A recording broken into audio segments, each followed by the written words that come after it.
the most influential mujahideen in Chechnya was Al-Khattab. His was the first group that I hooked up with in Chechnya. And I stayed with his group for maybe a month. Initially, I had planned to stay with him because he was a well-organized group and he was a respected leader. But one day, outside of Vidno, myself and 2 other Chechens, I think it was, there was a BMP that would come down into a clearing every day and the soldiers would have fun, drink, sun themselves on top of the BMP. So we decided to, well, we attacked them and we killed them all. But it was without orders, so when we got back to the base, Khattab basically went into a fit and I had a fallout with him because of that. Khattab is a very interesting case, probably one of the best examples of the modern sort of jihad international. His real name was Samir al-Suwayt. He was born of Saudi stock, a fairly undistinguished family, a background. They wanted him to become a doctor. One day he surprised and upset his family and decided that he would go to Afghanistan and fight against the Soviets. While he was there, he fell in with figures such as Osama bin Laden and others and became increasingly radicalized. He fought in wars in Tajikistan, and then he heard about a new war that was taking place in a place called Chechnya.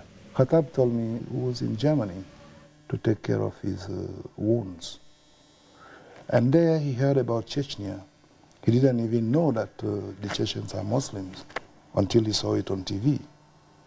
Then he decided to come.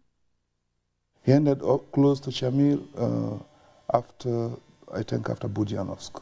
That led to the fact that the Russians withdrew from Chechnya. So then that made him respect Shamil. After initially resisting Khattab's unconventional tactics, eventually Basayev and other Chechen fighters gravitated to him for a number of reasons. First was simply money. As in Afghanistan previously, in a very poor country, a relatively small amount of money from the Persian Gulf goes a very long way. He brought his own money from Arab countries to buy his own weapons, to buy his own ammunition, to feed his troops. He does it by himself. He doesn't need Chechen money to do that. So you have to respect somebody like that. Secondly, Khattab proved to be a very effective commander. Unlike some of these people, his men destroyed a whole Russian battalion in the Argun Gorge in April of 1996. Khattab, they call him the Russian tank killer. He killed many columns there. He fought more than anybody, more than the Chechens themselves, because he had the Afghanistan experience of fighting. So mostly he kicked the Russians out of there.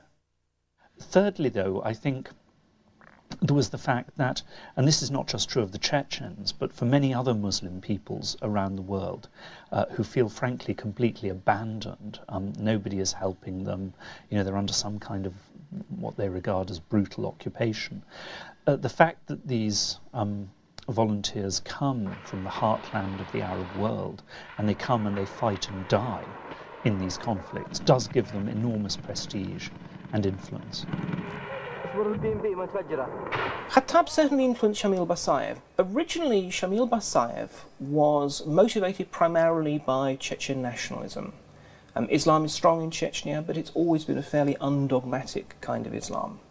And in the early years of the war, Shamil Basayev was close to Maskadov and other nationalist guerrilla leaders.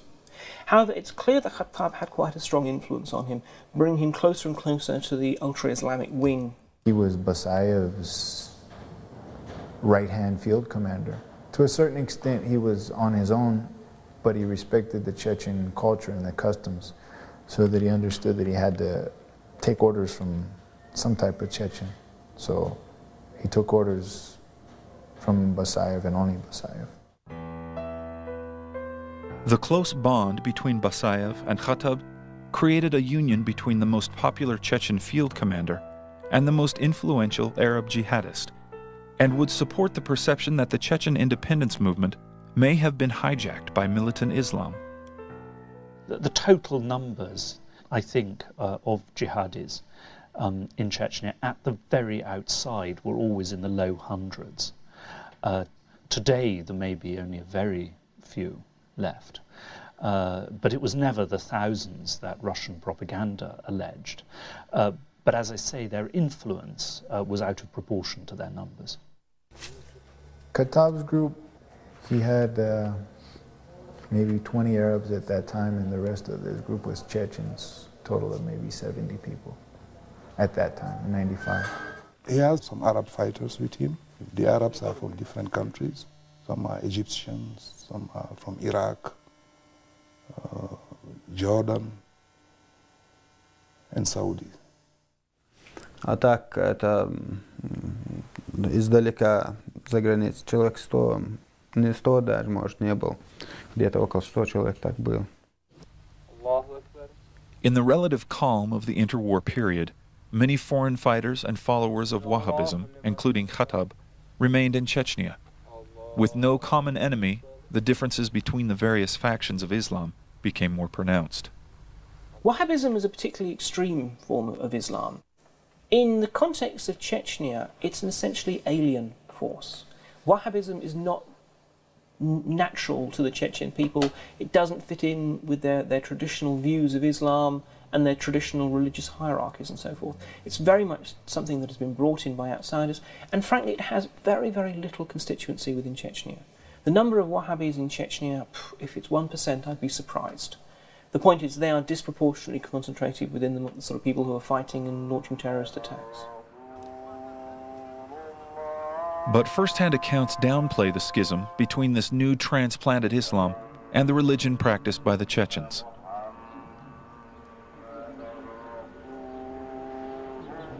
Chechnya is a Muslim country. It's a Muslim population. And they had been away from their religion for 70 some odd years under communism. In 1994, 95, 96, the people started coming back to the religion. Doesn't matter if you are Sunni or Wahhabite, the Russian is the enemy, so you fight the Russian first. And the Muslim is always your brother, even if he is Wahhabite or he is Sunnite. In 95, everyone kind of got a rude awakening, and they started realizing that they were being killed by the Russian army for a number of reasons, but one of them was for the simple fact that they were Muslims. So instead of drifting away from it, obviously they started coming back to Islam. The women started covering properly, and the men were praying again. When I came back in 1999, they had declined again. A lot of people had dropped off the prayer. The women were not covering. Russian officials were quick to paint the Chechen independence movement as a front for Islamic extremism. They also feigned alarm at another disturbing trend: individual kidnappings. Comparisons were commonly made to Budyonovsk. It's quite easy to think that because people are being kidnapped on an individual basis, as well as that the rebels were taking sort of huge numbers of hostages in raids like Budyonovsk, to essentially think of them as the same, but they're not. One is basically the use of hostage-taking as a tool of terror. It's still morally indefensible, but it has a clear political target. The situation was very chaotic. It was after the First War, before the Second War. So people were still in the street with guns, with rifles. Everybody is scared of everybody. At the same time, the hostage taking was very high there. That was the period. That was the time. I was taken hostage while I was looking for some footage at the television center.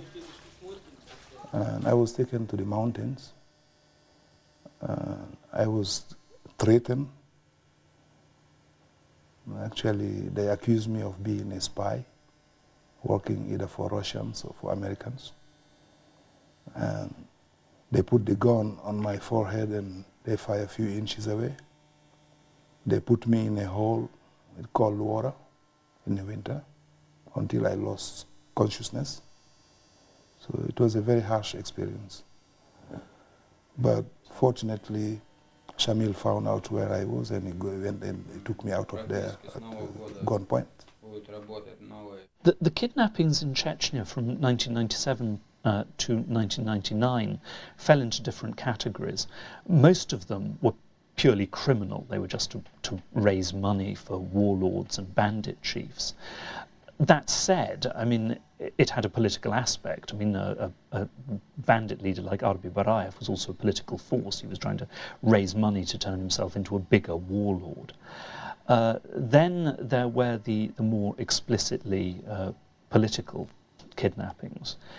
Well, obviously the kidnappings of senior Russian officials. And since these officials were under Maskhadov's personal protection when they were kidnapped, unfortunately they had just that effect. Moscow lost all faith in Maskhadov's ability to control his territory, rule his country.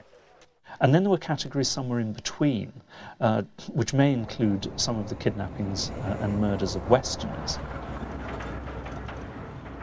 It's difficult to know really quite what the Islamic elements think about kidnapping. If nothing else, because there is no one answer to that question. Some of them regard it as a terrible sin. It is, after all, against the tenets of the Quran. Others believe that the people who are targeted are essentially those who have already shown themselves to be enemies of Chechnya and enemies of Islam, and therefore regard it as a necessary act. It would appear that the international Islamists in Chechnya wanted to particularly target Westerners so as to further their agenda of turning Chechnya into a radical Islamic society and not, as Maskhadov would have wished, a more modern secular society with links to the West. Between the two wars, they were independent, but they lost that independence. The first reason is that because the Chechens, they are not used to submission. They don't recognize any government or anything, any leadership. They don't know what is a king. They never had a prince. They never had a president. They never had that before the communists. Since working together in the First Chechen War, it was reported that Basayev and Maskhadov were often at odds.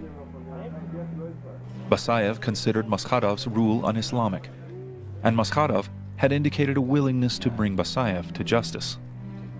Безусловно, Масхадов контролирует, он является и президентом, но с другой стороны есть масса всяких движений, всяких малых временных групп, в том числе и людей, которые отделились и пытаются действовать автономно. Это, например, как Басаев, который не является официальным, и его люди не подчиняются власти. Но с другой стороны... When I was in Chechnya in 1999, Masalov had 20-30 fighters around him, and I thought that was his personal guard or something. That was his entire force. Actually, Shamil didn't want to work with Maskhadov. As I told you, they are not submissive, the Chechens. They don't like to have another Chechen boss. And everybody has his own small group of fighters, and that's how they live. And until now, I don't believe that Shamil and Maskhadov work together. They are all freedom fighters. They support each other, but they do not work together. In reality, Masalov, he has no power, he has no influence. But I can't tell you why Basayev allows him to retain his power. But in reality, Shamil Basayev is the power of Chechnya. The second reason they lost that independence is because of the fact that Shamil wanted to create a federation of Islamic states in the Northern Caucasus. In August 1999, Shamil Basayev and Khattab led hundreds of Chechen and Arab soldiers into the neighboring Republic of Dagestan. Their goal? To create a single state out of Chechnya and Dagestan and implement Sharia. The goal of the incursion by Basayev and Khattab and some local Dagestani allies as well in 1999 was actually set out very clearly in their own propaganda. Previous year, these